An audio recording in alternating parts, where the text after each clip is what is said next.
YouTube family, आपका हमारे channel पे स्वागत है संध्या सूरज शॉर्ट्स एंड ब्लॉग में। तो आज इतने बड़े दिनों बाद मैं लेकर आ गई हूँ एक नया ब्लॉग, और जो कि सचिन और सरिता जी की कंट्रोवर्सी से लेकर जुड़ी हुई है। ये मेरा ब्लॉग आप लोग फुल वॉच कीजिए।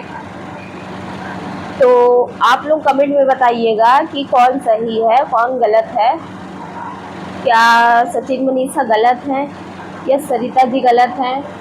तो दोनों में से कौन सही है कौन गलत है, इसका निर्णय तो हम भी नहीं ले सकते, क्योंकि उस पार्टी में हम नहीं थे। तो जो दूर से हमने सुना है उन लोगों की जुबानी कि कौन सही है कौन गलत है। तो आज तक तो मैंने कंटिन्यू सचिन भाई का ब्लॉग वॉच किया है कंटिन्यू, तो उनको मैं अच्छी तरीके से जानती हूँ। वो किसी का भी अपमान नहीं कर सकते हैं, वो किसी को हेट नहीं पहुंचा सकते हैं।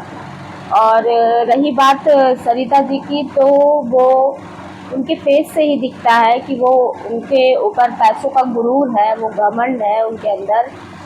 तो ये हर एक इंसान को पता है कि कभी भी किसी के पास पैसे का घमंड नहीं चला है।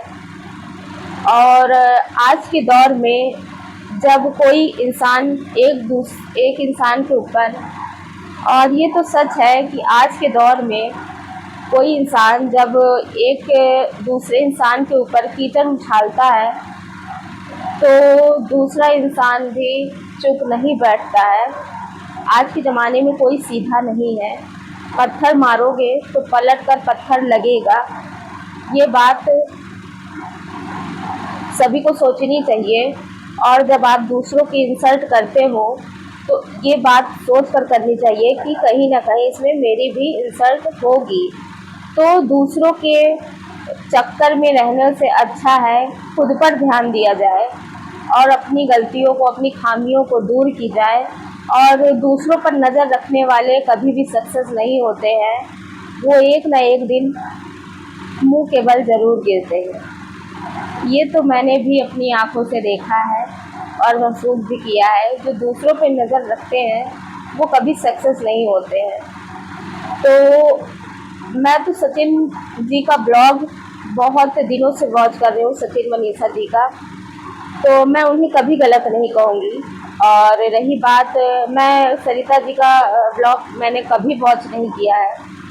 और सारे यूट्यूबरों के मुंह से, मैंने बड़े बड़े यूट्यूबरों के मुंह से सुना है कि सरिता जी बहुत घमंडी व्यक्तित्व की इंसान है, बहुत घमंडी व्यक्तित्व की इंसान है सरिता जी। और लेकिन मैंने ये देखा नहीं है।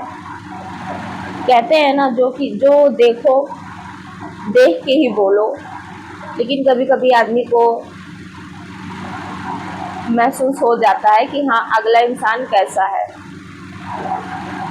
तो जिस तरीके से सचिन भाई ने अपनी बात को रखी है, उन सब चीज़ों को देखते हुए तो ये ऐसा लगता है कि सचिन भाई ही ठीक है।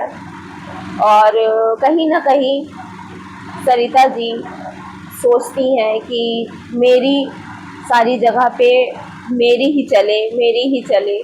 तो ऐसा नहीं होता है।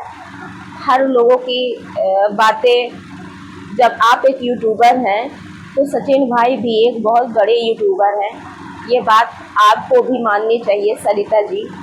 और ये चीज़ झुठलाने के लिए आप किसी बड़े और भी यूट्यूबरों का सहारा नहीं ले सकती हैं, किसी को झूठ नहीं ठहरा सकती हैं कि तुम बड़े हो तो अगला छोटा है, ये कोई नहीं कर सकता है। तो इस वजह से मैंने तो सचिन भाई का ही साथ दिया है और मैं उनका वीडियो फुल वॉच करती हूँ कंटिन्यू। इस वजह से मैं तो उनको ही सही मानती हूँ। और कहते हैं कि दोनों पक्ष को जान के ही निर्णय लिया जा सकता है। तो मैं ये भी मानती हूँ कि सरिता जी ने कई बार गलतियाँ की हैं और सचिन भाई से माफ़ी भी मांगी है। तो इस बार भी मैं यही गेस करती हूँ कि इस बार भी सरिता जी की ये गलती होगी। तो आपको क्या लगता है, जो भी ये मेरा ब्लॉग देखता है फुल वॉच कीजिए प्लीज़, रिक्वेस्ट है आपसे। और मेरे चैनल को सब्सक्राइब करिए, नोटिफिकेशन बेल ऑन करिए ताकि आपको मेरी अपडेट हर दिन हर एक दिन मिल सके। प्लीज़ हमारे चैनल को वॉच कीजिए, फुल वॉच कीजिए। और कौन सही है कौन गलत है, या सरिता जी सही हैं या सचिन भाई सही हैं, अगर आपकी नज़र में कौन सही है कमेंट कीजिए और मैं आपके कमेंट का जवाब भी दूंगी। तो बाय बाय, मिलते हैं नेक्स्ट ब्लॉग में।